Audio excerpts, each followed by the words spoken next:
नमस्कार दोस्तों, दरभंगा रॉक्स में आपका स्वागत है। आज हम बात करेंगे जोगबनी की, जो काफ़ी दिनों से रेलवे के मामले में इसकी खबर नहीं आ रही थी, लेकिन अब खबर ये आ रही है कि यहाँ से दक्षिण भारत की ट्रेन मिलने जा रही है और ये ईरोड से कनेक्टिविटी होगी तमिलनाडु से या फिर चेन्नई से, ये देखना बाकी है। लेकिन खबर फ़िलहाल आ गई है कि यहाँ से एक ट्रेन शुरू होगी दक्षिण भारत के लिए, चेन्नई तक वो जाएगी और चेन्नई से आगे भी जाएगी। और उसकी सूचना जो अररिया के सांसद हैं प्रदीप कुमार सिंह ने दी है कि जल्द ही जोगबनी से तमिलनाडु के लिए ट्रेन चलाई जाएगी। और इसकी पुष्टि उन्होंने कहा कि फ़ोन आया था उन्हें रेल मंत्री की तरफ से, और ये भी कहा गया है कि अररिया गलगलिया रेल लाइन का भी शुभारंभ बहुत जल्द हो जाएगा।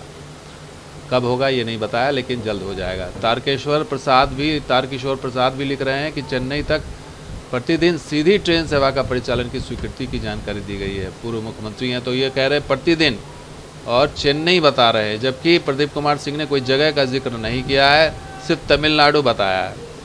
जो भी हो, ट्रेन तो तमिलनाडु ही जाएगी। अब ये चेन्नई होते हुए ईरोड तक जाएगी, ये देखना अभी बाकी है। लेकिन टाइम टेबल क्या होगा, रोज़ाना होगी। तारकिशोर तो कह रहे हैं कि रोज़ाना होगी, लेकिन अब देखना होगा कि रोज़ाना होगी या ये साप्ताहिक होती है। तो तमिलनाडु में ये ईरोड की खबर आ रही है, जो कोयम्बटूर के पास है। कोयम्बटूर से थोड़ा पहले चेन्नई हो गया, चेन्नई से अगर होते हुए ईरोड तक जा सकती है, तो अभी फ़िलहाल देखना होगा। तो पूरा रूट अगर देखें तो इस तरह से जोगबनी और ये तमिलनाडु का सफ़र हो सकता है। इसका रूट हावड़ा होते हुए तो बंगाल मालदा होते हुए ये आंध्रा उड़ीसा होते हुए ये चेन्नई तक जाए और फिर ये हो सकता है आगे ईरोड तक भी जाए। तो ये तस्वीर से फ़िलहाल बनकर सामने आ रही है।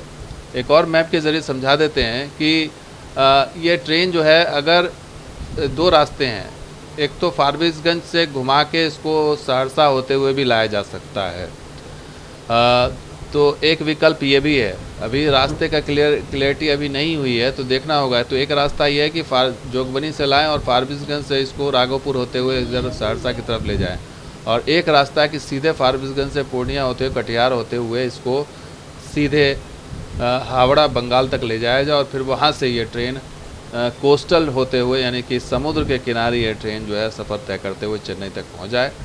तो ये रूट अभी देखना होगा क्या बनता है। फिलहाल जानकारी दी गई रेल मंत्रालय की तरफ से स्थानीय सांसद को, स्थानीय विधायक को।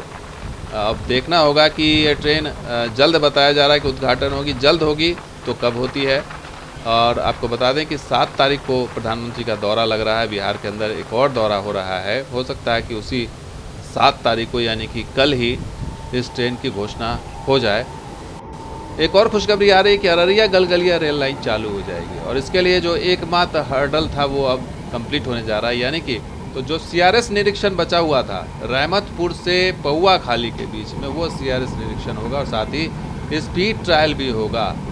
तो आपको बता दें, पिछले दिनों ये स्पीड ट्रायल हुआ था रहमतपुर से पूरे सेक्शन पे हुआ था, और स्थानीय सांसद प्रदीप कुमार सिंह उस ट्रेन में मौजूद थे। तो अब खबर ये आ रही है कि opening of newly constructed BG line from Rahmatpur पौआ खाली।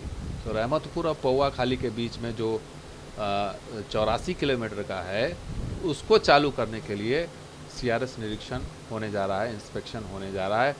और ये पौआ खाली में 8 तारीख को ये स्टार्ट होगा, और जो कि 11 तारीख तक चलेगा। और मोटर ट्रॉली से इंस्पेक्शन जो है वो 8 तारीख से शुरू होगा, और साथ ही स्पीड ट्रायल होगा आखिर में।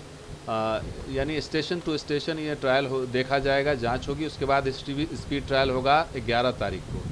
तो फाइनली 11 तारीख को इसका जो है कंप्लीशन हो जाएगा। तो 11 तारीख के बाद ही ओपनिंग हो सकती है। इसका मतलब ये हुआ कि जो नई ट्रेन मिलेगी या जो नया रेल रूट खुलेगा, उसके लिए आपको 11 के बाद का इंतज़ार करना पड़ेगा। तो फिलहाल जो 7 तारीख को ऐसी संभावना कम लग रही कि 7 तारीख को ये ट्रेन उद्घाटन हो, लेकिन नई रेल लाइन की जहाँ तक बात है वो तो 11 के बाद ही संभव होगा, जब 11 तक जब स्पीड ट्रायल होकर जो सीआरएस कंप्लीशन होगा पौआ खाली और रहमतपुर के बीच में। रहमतपुर अररिया के पास स्टेशन है।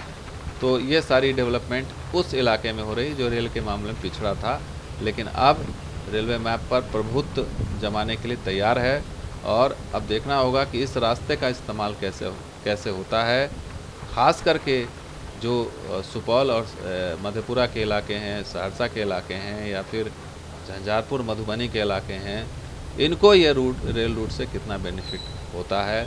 एक विकल्प तो मिल रहा है, और लेकिन उस विकल्प का लाभ देखते हैं कब मिलता है, क्योंकि नई रेल लाइन बन जाती है, लेकिन ट्रेन जो है वो उस हिसाब से, उस अनुपात से नहीं मिलती, जिसकी वजह से लोग ठगा हुआ महसूस करते हैं।